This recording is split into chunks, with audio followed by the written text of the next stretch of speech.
인도 요가 철학, 요가 음식 편 채식대 고기. 왜 고기를 멀리하고 채식주의자가 되어야 하는가? 안녕하세요. 베리굿 지식입니다. 오늘의 주제는 음식입니다. 하루 몇 끼 드시나요? 3끼 이상 드시나요? 혹은 디저트까지 포함한다면 그 이상 드시는 것이 틀림없군요. 고기를 많이 드세요. 아니면 야채를 많이 드세요. 아니면 인스턴트를 많이 드세요.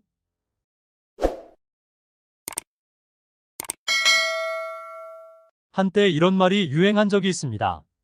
You are what you eat. 해석하면 당신이 먹는 것이 바로 너라고 하죠. 나를 정의하면 착하고 순진하고 이런 것 말고 실제로 나라고 할 수는 것은 딱히 없습니다. 그러나 나를 먹는 걸로 정의한다면 쉽게 표현할 수 있습니다. 예를 들면 난 몸짱을 만들기 위해서 닭가슴살을 먹는다면 그게 본인입니다. 닭을 얼마나 죽여서 먹어야 멋있는 몸을 유지할 수 있을까요? 타자의 희생으로 본인의 몸이 완성되는 것입니다. 이것을 본인 스스로에게 질문을 던질 수 있어야 됩니다. 암튼 요즘에는 TV 틀어도 유튜브만 봐도 어딜 가나 먹방 컨셉입니다. 먹방 컨셉이 한심스러운 이유는 쾌락을 즐기고 있다는 사실입니다. 3대 쾌락이 있다고 하죠. 성욕, 식욕, 인정욕이라고 하죠. 화식으로 해서 먹는 것은 대부분 쾌락에 속합니다. 원래 불이 발견하기 전에 채식을 먼저 했으며 육식을 했다고 해도 생으로 섭취를 했다고 합니다. 먹방 유튜버도 식욕으로서 쾌락을 즐기며 거기다가 인정욕까지 추가됩니다. 인정욕구는 명예 즉 누군가로부터 사랑과 큰 관심을 받는 것을 의미합니다. 여기까지만 해도 좋습니다. 여기에 기름을 부어버립니다. 바로 자본입니다.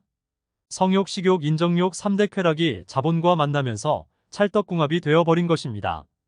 이런 욕심을 내려놓는 것이 필요한데 쉽지가 않습니다. 그래서 인도 요가 철학이 필요합니다. 혹시 요가를 하시나요? 우리나라에 태권도가 있다면 인도에서는 요가가 있습니다. 요가를 오랫동안 수련을 하게 되면 호흡의 중요성을 인지하게 됩니다. 아사나 즉 요가 자세들은 전날에 무엇을 먹었는지에 따라 수련이 잘 되기도 하고 안 되기도 합니다. 요가 수행하는 적합한 음식들은 신선하고 과일, 곡식, 열매, 채소들은 정신을 맑게 하는 효과를 가지고 있습니다. 그래서 요가 식사는 자연스럽게 토양에서 자라난 콩, 씨앗류, 채소, 과일이 좋습니다. 반면에 육식 즉 동물의 살은 강한 독성을 가지고 있습니다. 그래서 질병에 쉽게 노출이 될 수 있습니다. 육식 위주로 하는 식습관은 대장암 관련된 암 발병률이 높은 것으로 이미 밝혀진 사실입니다. 재미있는 사실은 육식 섭취 후 방귀 냄새는 지독하고 고약합니다. 반면에 채식 위주로 한 방귀는 지독함이 없습니다. 인간의 이빨과 장 기능은 육식동물 섭취하는데 적합하지 않습니다. 인류 역사에 담긴 음식문화 이야기책에서 이렇게 언급합니다.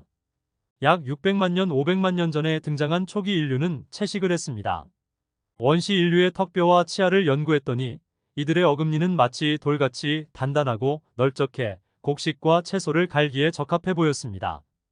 50만 년부터 100만 년 이때부터 불을 발견해서 호모 에렉투스이죠. 인도 철학에서 채식을 주장하는 이유는 살아있는 생선이나 육류를 죽여서 만드는 과정을 가능한 하지 않는다는 것입니다. 가장 핵심적인 아임사가 토대로 깔려 있습니다.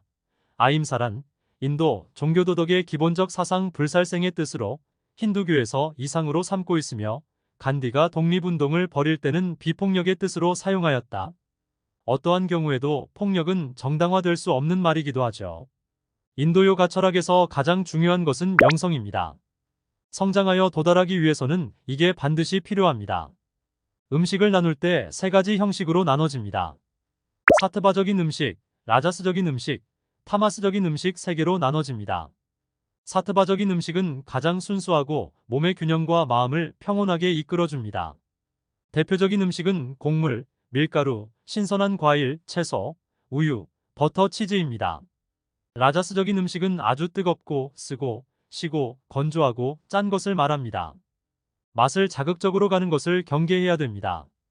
양념 또한 자극이며 쾌락이랑 밀접한 관계가 있기도 하지요. 커피, 계란, 소금, 초콜릿도 역시 라자스적 음식입니다. 마지막으로 타마스적 음식은 몸과 마음에 이익이 전혀 주지 않습니다. 오히려 성냄, 분노, 어둠으로 가득 차 있습니다. 육류, 알코올, 담배, 양파, 마늘, 고춧가루입니다. 추가적으로 인스턴트 음식도 역시나 타마스적 음식이라고 할 수 있습니다. 그래서 스님들은 영적 훈련을 하시는 분들은 대부분 사트바적인 것만 섭취를 하게 됩니다.